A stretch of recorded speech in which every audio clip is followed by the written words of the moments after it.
Welcome to Talk Learning with me. I'm Joseph Diaz, an instructional designer passionate about connecting with others and exploring the field of learning and development.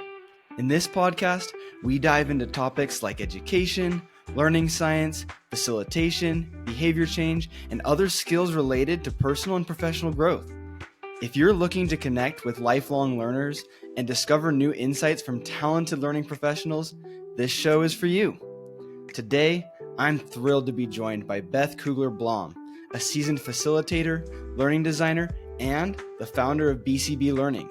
Beth is also the author of Design to Engage, How to Create and Facilitate a Great Learning Experience for Any Group, and she's also the host of the Facilitating on Purpose podcast. In this episode, Beth and I explore the work of facilitation, what it means, how it applies in different settings, and why it's an essential skill for creating meaningful learning experiences. Beth shares insights on inclusive facilitation, designing for engagement, and how we can all become better facilitators, whether in formal workshops, meetings, or everyday conversations. And now, let's talk facilitation. Welcome, Beth, to the show. Thank you so much for being here. We were just talking, and I'm just so excited. We have had to postpone this chat for a couple of months now, and I'm just so excited. Ever since we first connected over LinkedIn, just talking about podcasting and facilitation, I've just been so excited to chat with you. So thank you so much for being here. I'm excited too. It's always great to nerd out on talking about learning and facilitation and language as well. So thanks for having me here. Yeah, absolutely. And I'm glad you mentioned language. That's something that got me really excited too, is I feel like in the language of learning and development, there's just so much that you could talk about and break down. What does this word mean? And how do I take the word facilitation? Am I a facilitator? How do I get better at facilitating? All kinds of things like that. And so before we jump into that, I'm getting ahead of myself here. I wanted to ask you, Beth, could you tell us a little bit about yourself for those who are just getting to know you for the first time?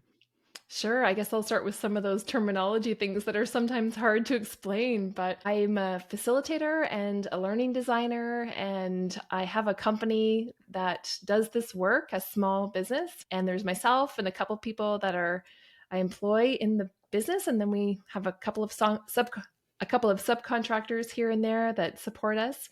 And we work with companies usually or organizations to help them design courses. And that's a big part of our work, the learning design side. And then the facilitation side is that sometimes we teach people about learning design and sometimes we teach people about facilitation. And then we do meeting facilitation as well. So we kind of have three different things that we're doing. I'm on the west coast of Canada. So I'm in Victoria and it's on Vancouver Island. So I'm a West Coast person and just enjoying a nice life here leading my business.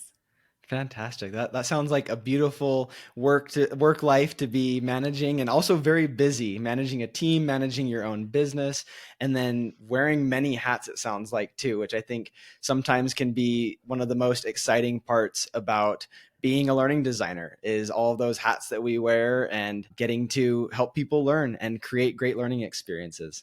Yeah, absolutely. And I have had experience in the past as a learning designer inside an organization. I did work with Royal Roads University for a number of years. And I've also worked with the Canadian Red Cross in that kind of role, although we didn't call it that term when I worked with them. But now I know it was learning design that I was doing it. I think we called it online course writer, and it was many years ago. But That's just so it's cool. interesting to see how the role can change with whether you're inside or outside of an organization. You know, those of us that are drawn to entrepreneurship, we get some variety in the work because I get to work with all sorts of different clients, and sometimes they're individuals and sometimes they're organizations, and it's always something different, which keeps me interested in the role usually.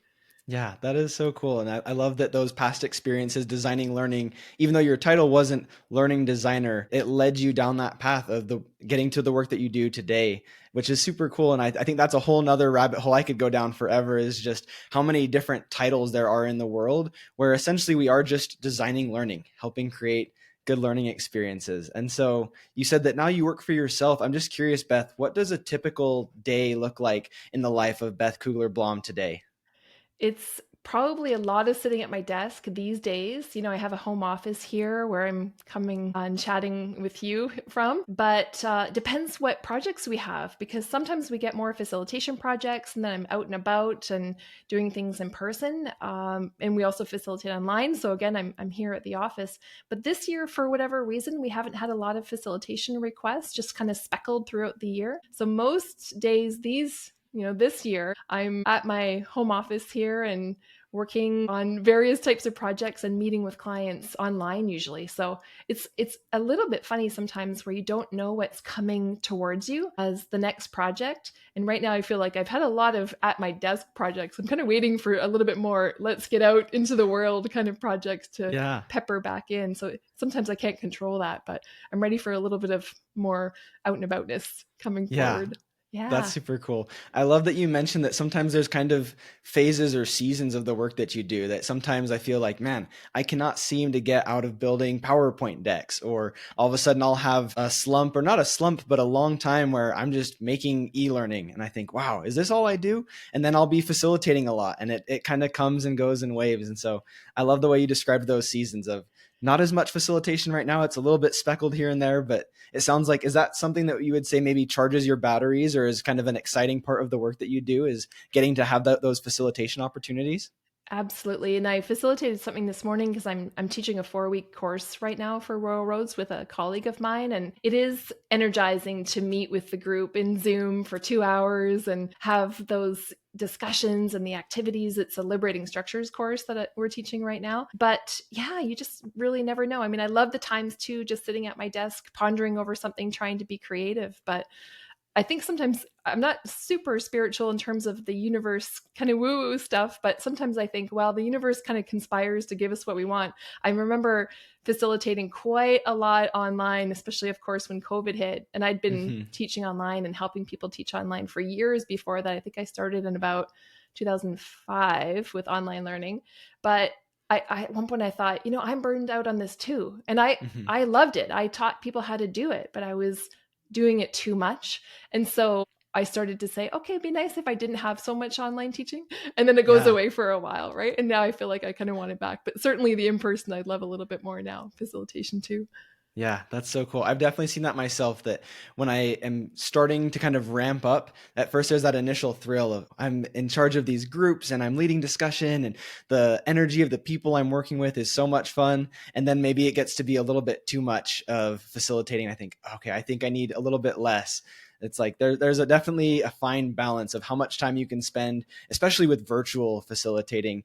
And that's actually, I haven't had a chance to do in person. So that's really neat that you had the chance to do both, a little bit of online virtual facilitation and then in person, it sounds like. Is that right? Yeah, it's true, because I'm older than you, Joseph. So I've had a lot of years of work experience, but I started in person many years ago, more than 20 years ago, I guess, with in-person facilitation. And then because I got the chance to work with the Red Cross and started designing e-learning, and then eventually moved into a volunteer center position where I coordinated learning and started developing online learning for them, and jumped to Royal Roads as an instructional designer. It was really at Royal Roads when I started there in 2012, I want to say, that I started getting more opportunities to really, I guess, dig in more deeply to facilitation skills themselves. Like I had been doing it for a while, but going into the post-secondary system, when there's a whole scholarship of teaching and learning there, and they're, kind of the big E educators. There's Yeah. education faculties, right? People have been trained in education. And that was such a gift for me, who had started in kind of public sector, nonprofit sector. Like it was a beautiful place to start, but I straddled both worlds for a while. And I really saw that in education, there's more deep research going on. And sometimes we just don't have that in the other fields, right? And so those of us that can work across sectors, it's wonderful because we can bring that learning from one place to another. And it's kind of why I wrote my book eventually, because I wanted to foremost give it back to the nonprofit sector and say, hey, if you fell into facilitation, if you fell into designing learning and you didn't really get a grounding in it, I went and did a master's in adult education, but how many people do that? I mean, maybe not a lot, right? Who actually hold the title of facilitator. So I wrote a book to say, here's a practical guide for how to do this if you sort of became a facilitator accidentally. So that's what it became. And it's been nice to be able to work back and forth between all of the worlds.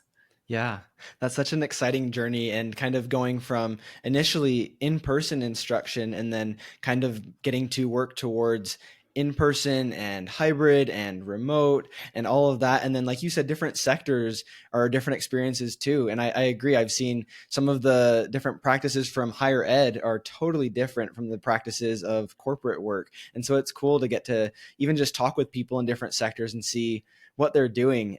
I love that we've been talking about these different modes of facilitation. Something I wanted to ask you, Beth, is how would you define facilitation? You talked about it being something that people sometimes fall into in their career. They end up being a facilitator by accident. But what is facilitation for you, or how would you define facilitation? I don't know if I have a great textbook definition. I mean, maybe when I wrote my book, I said it's from the root of facile. I don't know if that's actually true. Sometimes we say that that's true, right? It comes from the French facile, like to make easy. But I don't know, to say there's the two different types of facilitation that not everybody really realizes too. I mean, some of us are facilitating process. We're facilitating meetings, so strategic planning or something like that.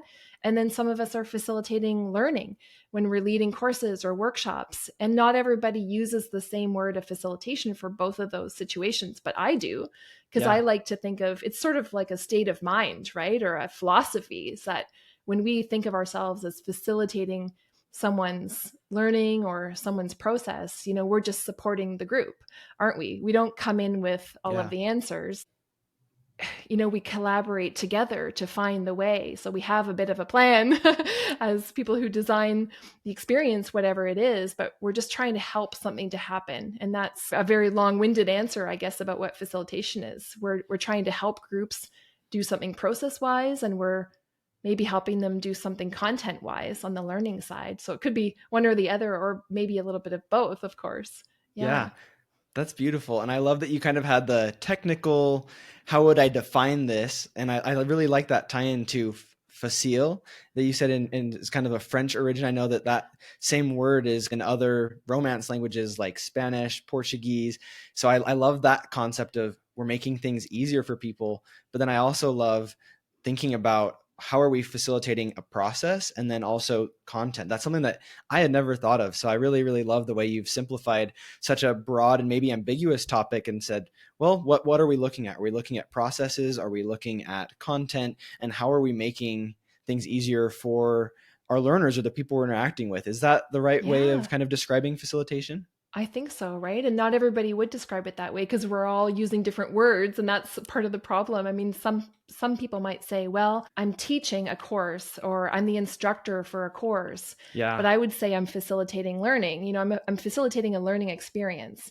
And so there's a language difference there that not everybody really agrees with, or we have different things that are happening across different sectors, as I said. But I don't know, again, it goes back to the philosophy.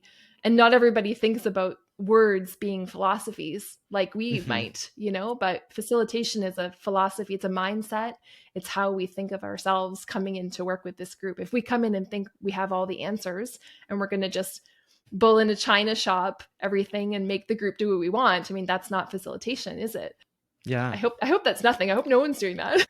Right. But, like we often hear different words like instructor or instruction or training, maybe to be more unidirectional. And I'm going to teach you something, I'm going to take content and I'm going to put it in your head. Yeah. And facilitation is different. We're creating the content together when we think of ourselves as a facilitator of learning. So I wrote a whole section about language in my book. There's tons of things around just even the word facilitator, but all the other words we use that can be so interesting to talk about, but also really confusing for people as well. Yeah. And I love how intentional you are about the use of the word facilitation, that some people might not think twice about it and say, oh, I'm a facilitator, or I'm an instructor, I'm an educator. And like you said, maybe people see them as synonymous, or some see them as completely different. And I love that you also take into account what is my relationship with the learners, and that as a facilitator, what is the environment I'm creating for the people I'm interacting with. I had an experience actually just today. We were on a new hire training call, and oftentimes with new hires, I definitely see myself as the one that's, like you just said, transferring that information.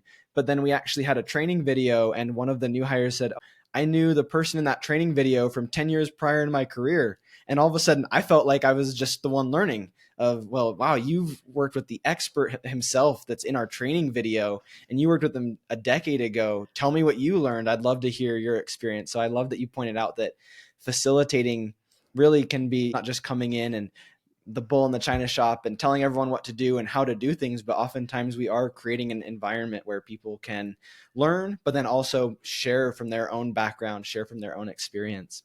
Absolutely. And I love that you mentioned your own learning as well as a facilitator. And I think the older I get and the more I talk to people who have been doing it for a while, the older facilitators, if you will, that they're the ones that say, you know what, I don't have all the answers. And sometimes they'll say to the group, I don't know what the best thing is to do here. What do we all think? And let's attack this together and try to figure it out together. Like, people who've been doing the role for a while seem to be able to say, it's okay that I don't have all the answers here.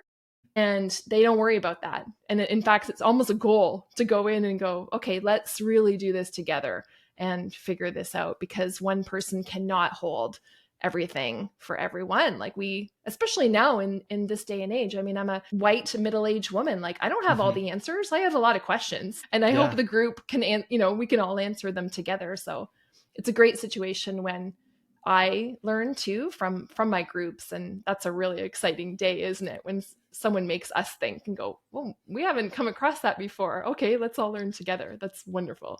Yeah. And it's super cool hearing from a seasoned facilitator like yourself that even now, all these years later, we can all the time be learning from the people that we facilitate with. There's never a time where I've learned all the things and no one is going to teach me otherwise. And I think that's what's so cool about being in these types of roles, like facilitating and having those responsibilities, is you get to be a lifelong learner. You're never going to say, I'm here to teach you and please don't tell me otherwise. But facilitating really can be this environment of learning for everybody, facilitator and attendee, or facilitator and participant, to be able to say, hey, this is my learned experience. This is what I've seen in my work, or maybe from another job that I did, and learn from one another. Absolutely. Yeah. And when we create space for that, it's just a much better experience. And it actually leads to better outcomes, I think, right? Like, again, the one person doesn't know all the answers. And if we charge ahead like that, we aren't going to get to that better place that we could if we really just opened it up for the entire group to say, oh yeah, this thing that I saw over here in my other job or my other past experience, this could work here. And then everyone goes, oh, wow, thank you for telling us that, right? But if we never invite people in, we'll never have those better outcomes. So we have to remember, we're there for the learners, aren't we? When we're facilitating learning, we're there for the meeting attendees or the meeting participants when we're facilitating process. So we're just, again, like, what is facilitation? We're just trying to help people get to some sort of goal and get there well. And there's, ineffective things we can do along the way, and there's effective things we can do. And yeah, sometimes the group teaches us. Yeah. And I love how simply you put that we are there for the learners. And not to put you on the spot too much, but as you think back over your career, or even just some of the recent work you've done, are there any standout experiences that have shaped your understanding or that definition of facilitation for you, that have helped you kind of see, I'm shaping processes, I'm shaping content? Are there specific experiences or maybe moments you had that really helped define facilitation for you? I think so. And I was lucky to maybe meet certain people along the way that were mentors to me. And I don't know if I always realized it at the time that they were that, but looking back, sometimes it's clearer to see those kind of sliding doors moments, or those people that were that for us. But right when I started my career, I started working at the University of British Columbia right out of fourth year university many years ago.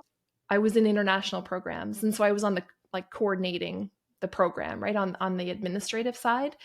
And I'd been abroad and lived abroad, and I was really interested in intercultural things. And so I thought, well, maybe I should take a tester course in education to see if I could do a master's in that.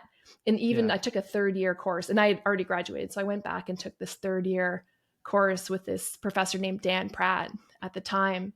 And Dan had written a book, and I have no idea what it's called now, but he talked about these different teaching styles, for maybe lack of a better word. And there was transmission and whatever the other ones were, right? And I knew I did not want to do transmission. Like I didn't want that presentation, that lecture style. It just never felt authentic to me. And I wanted more of the nurturing, we would say effective domain, like kind of values, beliefs. Like I really believed in all of those pieces. And so I was just lucky to take this course that really asked me, and I had to write a teaching philosophy and say, what is and I hadn't even taught yet. I'm like, I don't know what my teaching philosophy is, but these things are resonating with me about just how I am in the world and how I had learned from other cultures. And I knew I didn't have all the answers already. Right. I don't know. So taking Dan's class and then going on to do that master's was really pivotal. But just, I don't know, even starting on the administrative side, like I worked at this volunteer center and I used to hire trainers and facilitators to do all sorts of workshops and nonprofit related topics, right? Like board governance and fundraising and things like that. And so I hired trainers and facilitators and I sat in all of their rooms for 6 years. I sat in those rooms, just dozens of workshops over that time period. And I just watched and learned. And I think if people are trying to learn facilitation, like just go and sit in other people's classrooms, in other people's experiences, right? And just watch and learn and see what feels authentic and what doesn't, and what you can steal, quote unquote, and what you don't want to do. So the practice piece has always, like I did take the graduate degree, but the practice piece has always been super pivotal for me. Like watch and learn and ask questions and just get together with other people who do the thing, right? Like the communities of practice as well have been really impactful, like Liberating Structures Community and something called the Instructional Skills Workshop that was in the post-secondary system that really drew upon the philosophies that resonated with me too. So yeah, all of those things and probably a lot more that I haven't said. That's really cool. And you mentioned earlier, hindsight being 2020. I think you helped me even see that you talked about, you look back and realize, oh, that helped me get better at facilitation, because I remember the first time I watched somebody else facilitate, their style was very different than what I felt comfortable with. And I thought, oh, never mind. Where's the door? I could never be a facilitator. I could never do what that person just did. I just felt so intimidated. And then I watched somebody else, and they had a very different demeanor. They weren't as upbeat and high energy, but they were still engaging. And I thought, okay, actually, pause. Maybe I can facilitate. And so I love that invitation that you said to just watch and learn and just see, because I don't think anybody needs to facilitate the exact same as anybody else. I think that's what's so cool. We can kind of infuse our own personality into the experiences and the facilitation that we create. And so it can be very authentic. I don't have to be the upbeat person that I just watched or that I'm following up. And I also don't have to be the perfectly academic and scholarly person that someone else might be, which that might work really well for them and the groups that they facilitate. But at the end of the day, sometimes maybe my secret sauce is just who I am, or just who Beth is. Yeah. Oh, absolutely. I would never want people to sit in my room or participate in my sessions and think, oh, I can't be like Beth. Like, therefore I will never facilitate. Like, I would just be like devastated if I thought someone went away. So I do try to give that advice that you just gave to people too. It's like, we can all be facilitators. I mean, maybe there's some people that can't. I don't know. I don't know who that is. Really, I'm like, I'd have to think about it. I think we can all be facilitators if we want to, and we practice and we learn and we keep learning and keep growing, like there's, I guess if you had a mindset that was closed and you thought you knew it all and you never were going to learn, like maybe that's going to not be a great, or effective facilitator. And thinking about representation, like we need people who are diverse, like all of us who, look diverse, are age diverse, neurodiverse, all the different ways that we can be different from each other. We need people to facilitate who represent that. And I know I interviewed a woman named Maya Chupkov on my podcast, and she has a podcast called Proud Stutter. And actually my editor, Mary, introduced me to her because she was on Mary's podcast first. And I thought, stuttering and facilitation, oh my gosh, I've never thought about that before. What happens when you stutter? Like, can you facilitate when you stutter? Yeah. And of course you can, like it's accessible to people who stutter. And so it was a fascinating conversation. That's why I love having a podcast like you, Joseph. It's, let's have a conversation about how we can be inclusive to people who stutter to be facilitators, for people who professionally use their voice. And it's not an issue. So it's accessible to all of us. Yeah. You make me think of the slogan where Nike says, if you have a body, you're an athlete. And almost for facilitation, you could say, if you learn, you're a facilitator. And it isn't, you don't have to be, just like with athletics, you don't have to be 6'2" or LeBron James to be an athlete. You don't have to be strong. If you have a body, you're an athlete. And the same thing goes for facilitating. If you learn, like you said, if you have an open mind to learn new things and to share knowledge with other people, you can be a facilitator. If you want to help other people learn, and if you want to learn and grow yourself, it sounds like that's the qualification. I love that you make that so accessible. If you stutter, you can still be a facilitator. If you don't know very much, well, we can start learning together and we can be facilitators. Yeah, I love that you said if we can learn, because in the back of my mind, I thought, oh, if we have a voice, we can be facilitators. And it's like, I immediately discounted that, going, no, because of course we can have deaf and hard of hearing facilitators. I mean, we don't actually have to have an audible voice either. Yeah. So I love that you made the connection to learning, because that is accessible to all of us if we want it. That's so cool. You took my thought and just took it to another level, made it even cooler. So thank you so much for connecting those dots. I love that. That accessibility of being a facilitator doesn't even stop at if you can speak, if you can see, if you can hear. It's just, that cognitive, if you can learn, and if you have that desire, which is super cool. And then you had talked about, if you want to learn more, you should watch other facilitators, watch and learn. And so my initial thought was, well, maybe I could go watch some of my coworkers facilitate.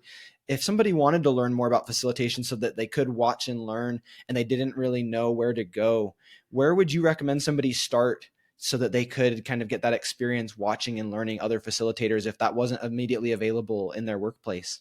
Yeah, there's probably lots of things outside of a workplace, even things like, does meetup.com still exist? I mean, kind of those free communities, either where it's, Facebook based or whoever, wherever you can kind of gather with communities, because facilitation is happening even in informal environments, and this is a thing I want to think more deeply about and do writing about, actually, is that facilitation skills are being used in everyday situations all around us. We don't actually have to be in a classroom or in a formal space where we think learning happens, right? Yeah. Where there's like desks or chairs or whatever. It can happen outside. It can happen within our families and so on. So there's all those informal things that we can just notice and keep attuned to. So like, look all around you as a person who's interested in learning facilitation. And maybe someday I'll have a book written on that topic, because it's on my list to do. Yeah. But there's more formal things, like I mentioned, liberating structures. There's user groups all around the world where people can attend for free and not just participate in things like liberating structures. They're just activities that we can use in different situations if people haven't heard that term before. But actually, user groups are there for practice. So you can say, put your hand up and say, I would like to facilitate something at one of the upcoming user groups, and just try it. And it's accessible, again, to everybody to try to do that. I was in the volunteer center community, as I told you. And so volunteer centers, maybe, I don't know where you are, and you're in the States, right? Like, I'm in the States, in Utah. So kind of by California, Las Vegas area. Yeah, I've been to Utah. So, I mean, across Canada, we have volunteer centers all over the place, and they're great places to either offer up, like if you're a new facilitator, a new trainer, you might want to take something that you know about and see if there are nonprofits around you that might be able to use that topic, and you could kind of practice. But so it's like watching and learning and participating in other people's stuff, but also just really getting out there and doing it yourself, and not being the one to hold yourself back from grabbing those opportunities, because sometimes we can be our own worst enemy and say, oh, I'm not good enough to do that yet. I guess you mentioned Nike before. We're not paying Nike for this podcast, but do it, right? Yeah. Our unofficial sponsor, no royalties were paid. But Some good taglines. Just do it and don't hold yourself back from doing it. And I did a whole episode once on dealing with self-doubt, because it can be a killer for people to stop themselves. Like you had already mentioned, right? Like you self-doubted that if you weren't going to be like that person that you saw, you were going to take yourself out of the game. Like, thank goodness you saw another example. So don't be the person that takes yourself out of the game, I guess. Keep going. Yeah. No, Yeah. that's super cool. And I really expanded my view as you were describing too, these kind of formal and then also informal learning experiences. Formal starting with maybe we get involved with a group of other facilitators, but then also, like you said, looking at the world around you. Maybe I even thought like I watch people on YouTube who are facilitating learning because they're very informative and educational in the content that they create. And so, yeah, you can definitely draw inspiration from a YouTube video or someone in the community who is educating and making people aware of local issues. So I love that you pointed out that the formality of facilitation is also such a broad spectrum. And I think it's easy to just think facilitation in corporate or facilitation in higher ed, facilitation in nonprofit. But then you described that facilitation really can be anywhere around us. Maybe we're even facilitating a meaningful conversation with our friends and family about something that's important to us. And that's the same skills apply. And we can get maybe some lower stakes practice in those scenarios and work our way up towards facilitating bigger, higher stakes groups or corporate trainings or things like that. Yeah, absolutely. I remember, I'll tell you a funny story, Joseph, like when COVID hit and we were all in those Zoom meetings all the time and that's all we had, I quote unquote facilitated a family meeting in Zoom for like a Christmas party. And it was terrible. Like I had one of my cousins just like monopolized the whole room and held everyone hostage. And it was kind of funny, but we were all like, we would like to talk to each other too. I was kept trying to get people to go into breakout rooms. Like I thought I would do like a light touch, but it fell to pieces. Like I was like, I hope no one really realizes that I do this for a living because it was a really terrible facilitation on my part. But yeah, I let my family members get the better of me. But it's a great place to just kind of laugh at yourself and go, okay, I guess I would do that differently next time. I assumed people had some things that they didn't have in the end that kind of sunk us. But Yeah. yeah. But on a good note, I was part of a choir for years, and I had a choir director that I used to watch and go, wow, that's a really interesting thing that they just did there to get the group to do something or, to bring people together or to get us to start singing or I don't know. Again, there are opportunities everywhere to see facilitation in action. We just have to look for it.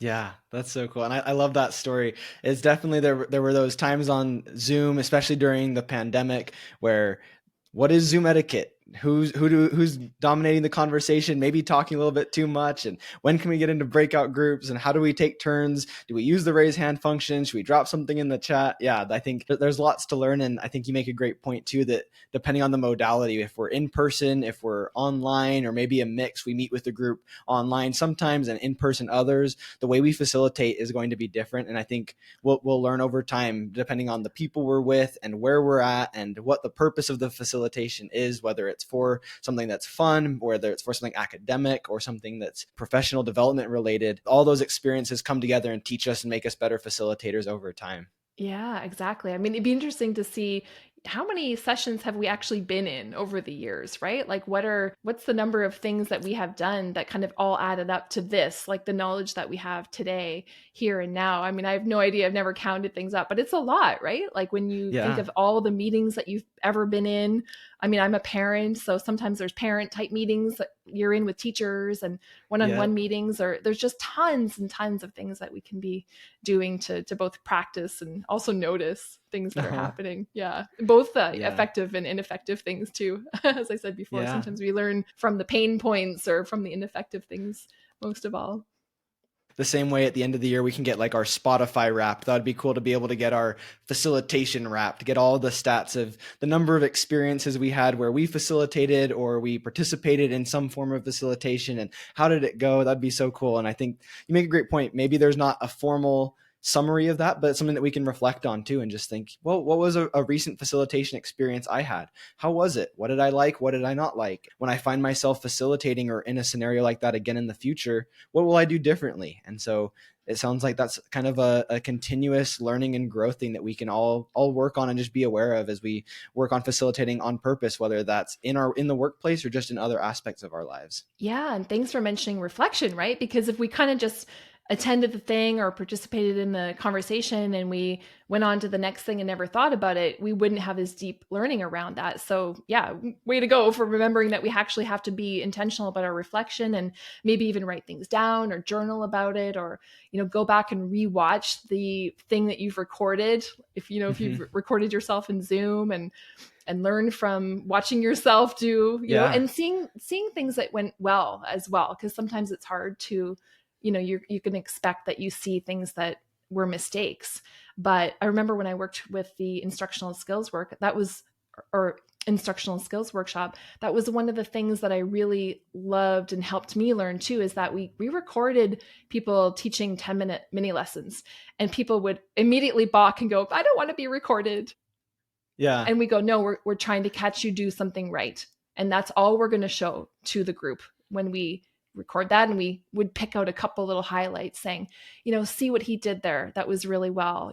See what she did there. Did you notice that you look so smiley in that moment? Like, way to go. And so the opportunities to reflect and to see yourself, because we have the technology to do that now, for sure, are valuable.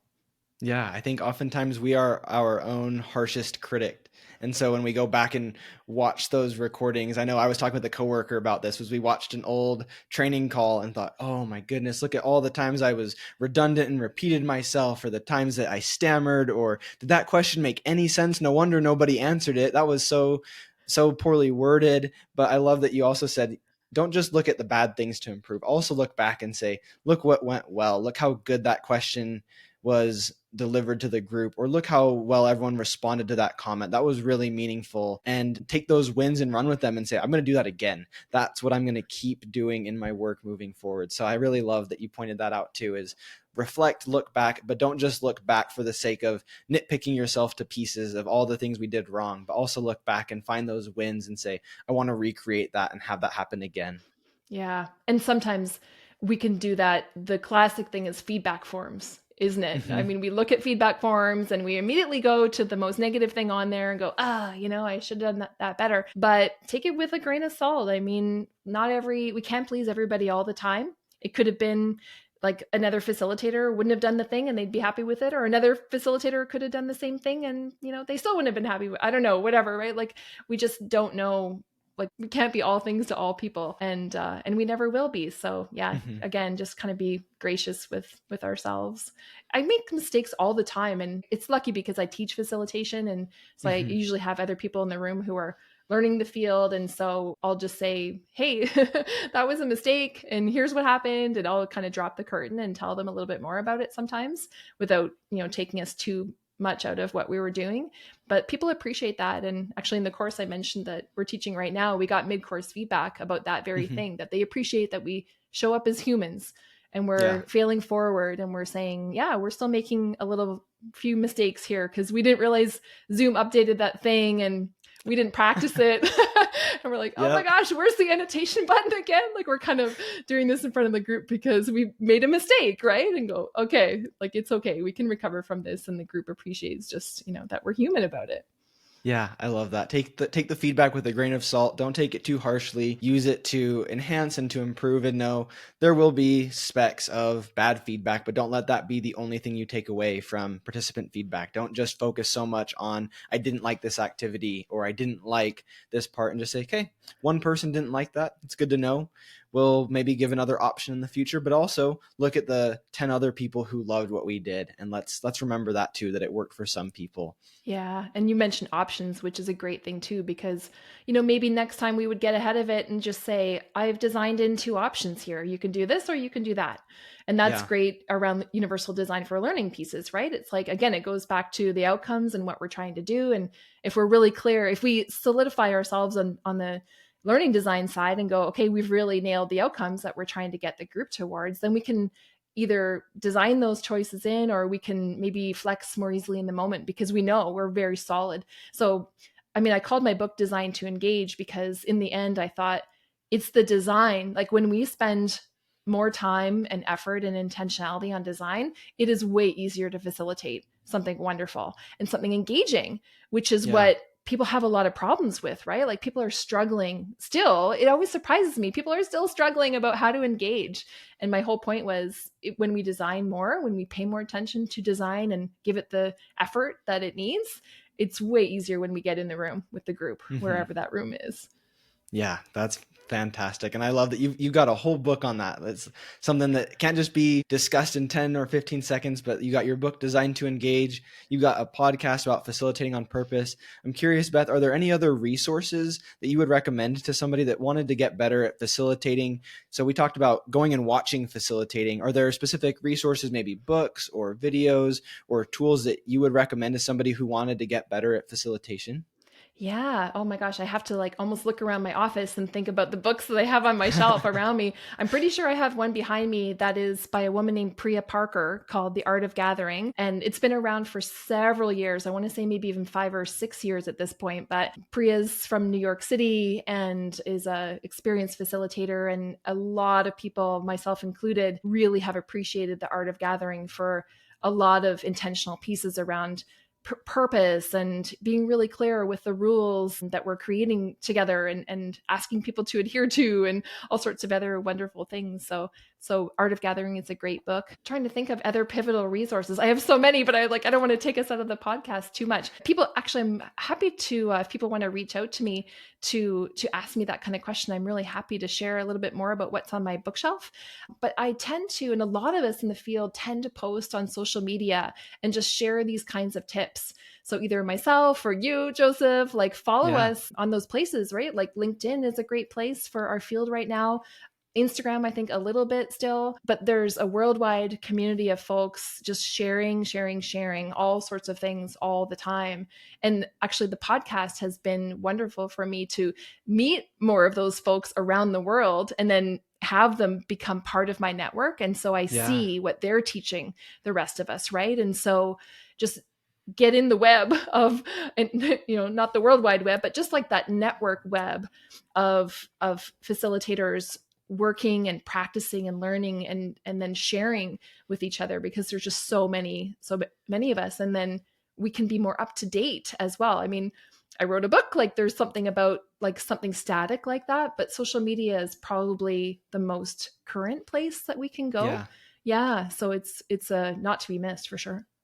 Awesome. And I'm sure people are going to be wanting to get that screenshot of your bookcase and see the things that you've been reading. And I'll definitely make sure to go back and look at the different resources you've mentioned. You've listed some great websites, some great books, great podcasts. You have your own as well. So I'll make sure to put those in the show notes for those interested. And then the last thing I was going to ask is, where can people find you? You mentioned LinkedIn is a great place for people to connect with you. Are there other places that people can find you if they wanted to learn more about your work, the things that you do, and what you're doing moving forward? Yeah, absolutely. So LinkedIn is great. Beth Cougler Blom on LinkedIn. And that's the same for Instagram as well, at Beth Cougler Blom. And then my company's name is bcblearning.com, or the name is BCB Learning. The website is bcblearning.com. And all the podcast episodes I have are on that site as well as on the various podcast apps like Apple Podcasts and Spotify and so on. So yeah, lots of places to find me, and I really encourage people to reach out. Happy to chat. Fantastic. Well, Beth, it has been such a pleasure getting to have this conversation with you. You've really expanded my view of facilitation. I came in thinking about the facilitation I did at work, and I'm walking away with just a much broader view and a much richer understanding of facilitation in formal to informal settings, different modalities, different sectors of work. It's just been so insightful. And I just want to thank you so much for taking the time to have this conversation, share your expertise, and help me and others better understand what is facilitation and how we can get better at that skill. Thanks, Joseph. I think I heard you first of all on a podcast too. So thanks for inviting me here, but for all of the things that you're doing in the world and for starting this podcast as well. I can't wait to keep listening. Likewise, thank you so much, and we'll definitely stay connected and have to do some more episodes in the future where we keep learning more about facilitation and keep learning about all the different things that we're doing to create experiences, make learning easy for people, and make it inclusive. Thank you. And that's a wrap on today's conversation with Beth Cougler Blom. I hope you're walking away with a deeper understanding of facilitation, its importance, and how we can more intentionally create meaningful and inclusive experiences. From breaking down the philosophy of facilitation to making learning environments more accessible, Beth shared so many great tips. Before you go, be sure to subscribe to Talk Learning with me so you don't miss any future episodes. And if you enjoyed today's show, please leave it a rating and a review. It helps others to discover the podcast, and it gives me useful feedback. Lastly, if there's someone you know who could benefit from today's conversation, go ahead, share this episode with them. Let's keep the conversation going and continue to learn together. A big thank you to Beth for sharing her expertise and to all of you for listening. Let's connect, and we'll talk soon.